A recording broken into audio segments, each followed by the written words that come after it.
Hello there. Today I'm tasting a white wine from Piedmont in northern Italy. The wine concerned is a Roero Arneis, Azienda Agricola Giacomo Fenocchio. It's the 2020 vintage of this. Now, the Azienda Agricola Giacomo Fenocchio are a well-respected, family-owned producer Barolos from Monforte d'Alba. The estate was founded in 1864. Today they have 14 hectares of vines and they make 11 different wines. The vineyards are sustainably farmed, and I mean essentially they're farmed organically, but they don't yet have certification for that. 100 years after the estate's foundation, the eponymous Giacomo Fenocchio took over the estate from his father, and he decided to take the enterprise in a more quality-driven direction. So they already had vineyards in the Bussia crew. To that he added vineyards from the Cannubi and Castellero crews. Even today, the winemaking here is quite traditional. They're not a house that has moved to using small new oak. They still age their wines in large old oak. The winemaking is broadly low intervention, non-intervention where possible. And the vineyards have been passed through 5 generations. Today they're run by Claudio Fenocchio with the help of his brothers. 2 of the wines they make are white, and both are made from the Arneis variety. This is one of them. The other is made as an orange wine. So there's a classic Roero Arneis from across the Tanaro River from Barolo, where you have vineyards. This particular one is southeast facing. It's at about 300 to 350 metres above sea level.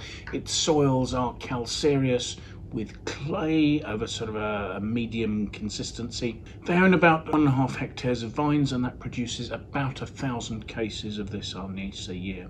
The vines are reasonably mature. They're somewhere between 10 and 15 years old, and picking for the Arneis happens in mid-September. So this wine is being made long before the Nebbiolo needs to be picked. At the winery, the fruit is gently pressed, it's then refrigerated, and it's held at a cool temperature for 24 to 36 hours to allow it to settle clear. It's then racked off the lees that remain there and put into stainless steel tanks to ferment. Fermentation is regulated by cooling, so it's slowed down to a cool temperature to try and preserve the aromas of the fruit. And all they say about maturation is that the wine matures in bottle, so I should imagine it's bottled fairly quickly after fermentation ends, perhaps 6 months or so at most. So let's see what we make of the wine, shall we? This is a 4-year-old wine, and I'm looking at the colour there, and it's a fairly sort of deep, slightly golden yellow colour there, which has me worried as to whether this is, perhaps as it comes towards its 4th birthday, getting a little bit long in the tooth. Swirling it, the wine has 13.5% alcohol.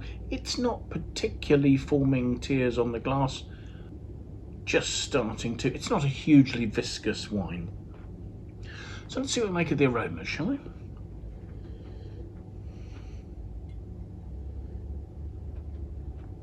Those aromas there's a lovely typicity of Arneis to these. There are notes of fennel and aniseed. There's a richness, it's almost like baking. There's almost like a slight ginger note in the background. There's quite a delicate sort of gentle peachiness, I suppose, underlying everything, but it's really quite delicate. So let's have a taste, shall we?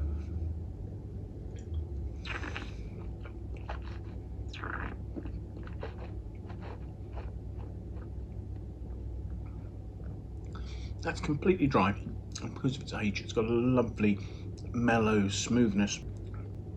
There's a fresh acidity, but coming out from behind the acidity, there is this very definite note of anise, which is actually quite powerful and quite vivid.